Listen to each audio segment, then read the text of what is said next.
Do you ever lack the willpower or self-control to stay consistent with exercising or eating healthy? There are some weeks where you are feeling super motivated to crush your goals and you're even working on your side hustle or your hobbies, but it's only followed by weeks where you are wondering where all the motivation and drive went. You start skipping your workouts, eat more fast food, and stay up late watching funny cat videos instead of dreaming about hitting a new PR. Finally, you just conclude that you have no self-control and willpower. Now, if that sounds familiar, I come with good news. No, I'm not gonna go all David Goggins or Jocko Willink on you, telling you to simply work harder. You're never done. Don't stop when you're tired. Stop when you're done. Stay hard. Yes, self-control and discipline can be trained and it's important, but initially there is an easier way. It can be avoided. My name is Torps from Torps Training, and in this video I'll explain the 5 tips to skyrocket your self-control in a short period of time so you can reach either your fitness or your business goals faster. Now, if you are new to this channel, it's all about simplifying holistic fitness and actionable personal development for ambitious online entrepreneurs and professionals by doing fewer things, but better. Now, all these tips have helped me tremendously by going from being the worst student in high school, I mean literally the lowest grades in class, to graduating university with top grades, starting my own business, staying in decent shape year round, and publishing a book, despite not being a naturally disciplined person. And these tips can do the same for you, regardless of how little willpower or self-control you have today. Because contrary to what most people think, the first and most important driver to self-control is not your mindset, it's your environment. My first real encounter with discipline was when I joined the military at age 19. Before that, I was probably the least disciplined person you would have ever met in most areas of life. I always used to snooze as long as possible, snack every single hour, only read and do cardio when I felt like it, which was never. But now I had to wake up super early, eat only at certain times, keep my room super clean, and run regardless of how I felt. Naturally, I became more disciplined, or so I thought. Because when I left military, I noticed that I fell right back into my old lazy habits of sleeping in and snacking every waking hour, making me 10 to 15 kilos bigger than I am today. Now, the real driver of change for both good and bad was my environment. Am I telling you to join the military? No. You can make much more sustainable improvements in your self-control by making simple changes to your home, kitchen, or office space. So tip number 1 is to design your environment to save your willpower. We humans like to think that we make our choices based on our own personal judgment. However, there is a catch. Our choices are often just based on the options we are faced with.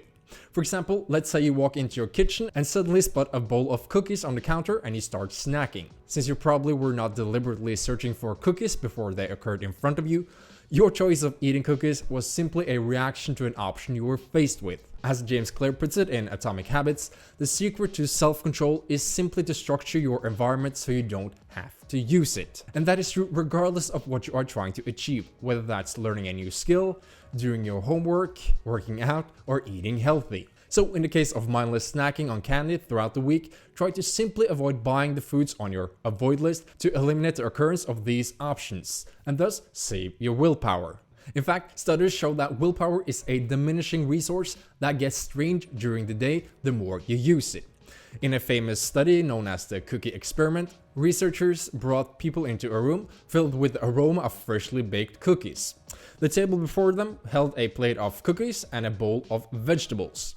Some subjects were asked to eat the cookies, while others were supposed to stick with only the vegetables. After either indulging or avoiding the temptation of cookies, they were given 30 minutes to complete a difficult geometric puzzle.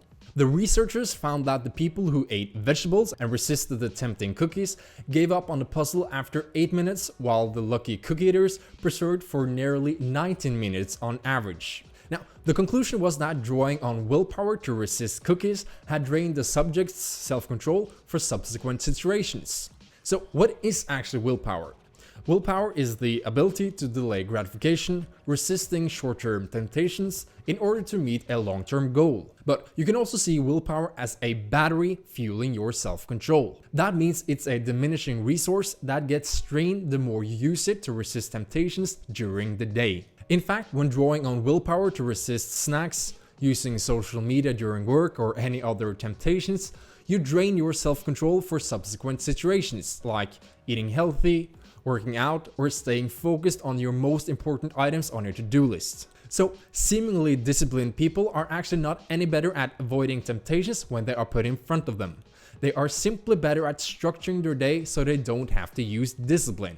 You see, everything in your house will be eaten at some point when the cravings kick in. But if you don't have certain types of food in your house, you remove those mental debates on whether or not you should eat them. So the number one secret to self-control, and in fact losing weight without thinking about it, is to simply design your environment so you don't have to use self-control. Now leave me a comment below on what you are going to implement today to save your willpower. Tip number 2, prepare meals and workout gear in advance. We make good habits easier to perform by first and foremost preparing in advance. If you pack your training bag the day before, the effort of actually going to the gym is much less.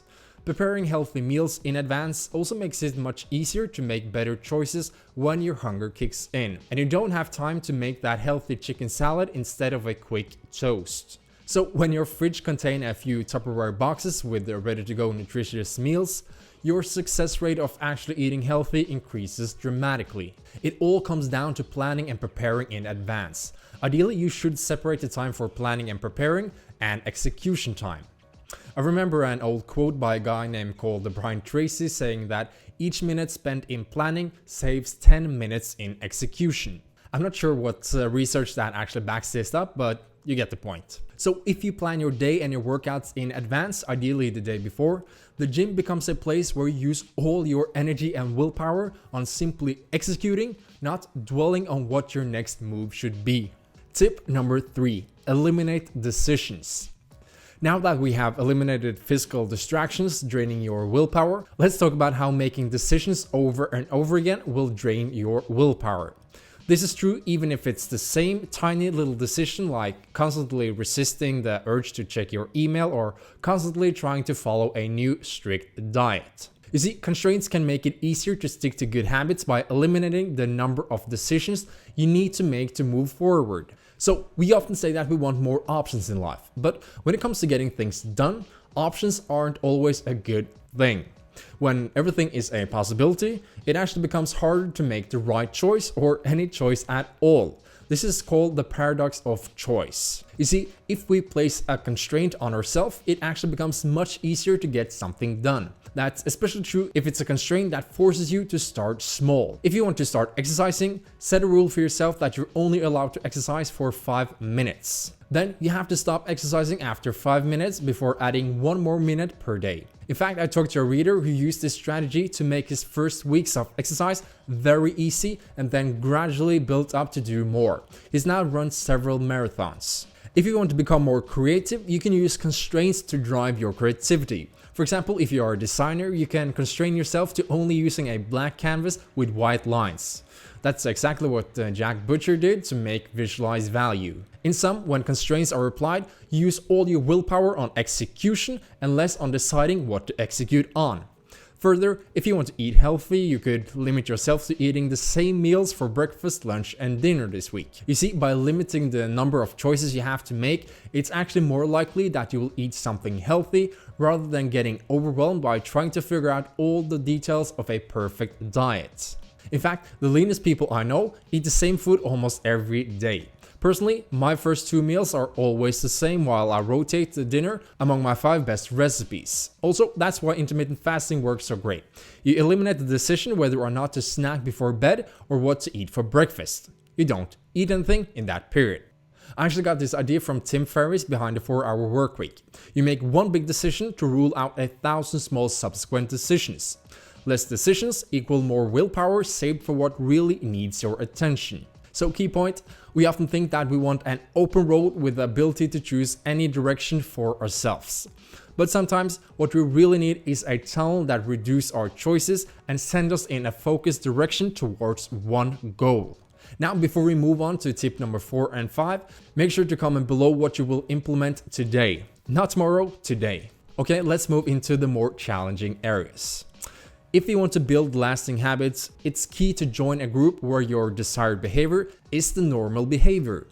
If you want to be a positive, active, and healthy person, you can't surround yourself with negative, lazy, and unhealthy people.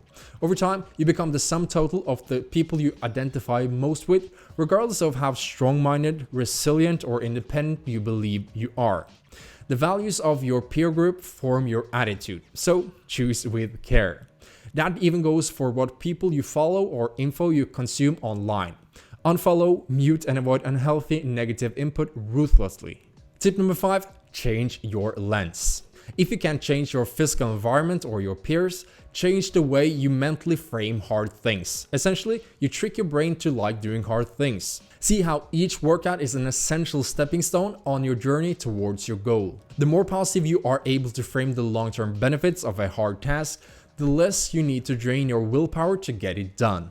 I remember when I first started working out in a gym at the age of 16. I didn't like it, it was painful, my form was embarrassing, and I felt pretty intimidated by being the beginner in the gym. But since I had my vision in place and I knew where it would take me eventually, I didn't focus on how hard or embarrassing each workout was in the moment. I mainly focused on how good this workout would make me feel later on, and how bad it would feel to skip a workout. Over time, and with more experience, my body got more used to exercise and the endorphins made workouts enjoyable even in the moment. But initially, you need to stay focused on your why and the benefit, not the cost of exercising. And having a positive attitude always gets easier the more sleep you get. When you're tired, you're probably more likely to make whatever decision that comes easiest and requires the least amount of effort. So in summary, here's an experiment for the next days ahead, summarizing the 5 key points. Day number 1, throw away or hide all candy, chips, or any other foods that's not helping you reach your goal. If it's in your kitchen, it will be eaten. Day number 2, shop and prepare healthy meals for the next 3 days. Pack your training gear and make it easy to access anytime. Day number 3, make a few big decisions to limit 1,000 small daily decisions, draining your willpower. Constraints save your willpower. For example, it could be start intermittent fasting, finding one training program, one meal plan, make one type of content, and checking social media and email once per day. Day number 4, become aware of who you surround yourself with and how their attitude of health and fitness affects your attitude. Unfollow, mute, and avoid unhealthy input ruthlessly. Day number 5, this is probably the hardest yet the most important long term. Start reframing your mental association with training and eating healthy by reading, watching, and listening to uplifting motivational content. Okay, so that's it, and comment below what tip made most sense for you and what you will implement today. Not tomorrow, today. As always, subscribe to this channel and give this video a thumbs up if you found it helpful. If you want to put this into a step-by-step program with weekly accountability, you can join the Torps Training program by visiting torpstraining.com and sign up for my free mini course on how to build a lean, energetic body and a strong mind for life and business. Talk to you soon, Torps.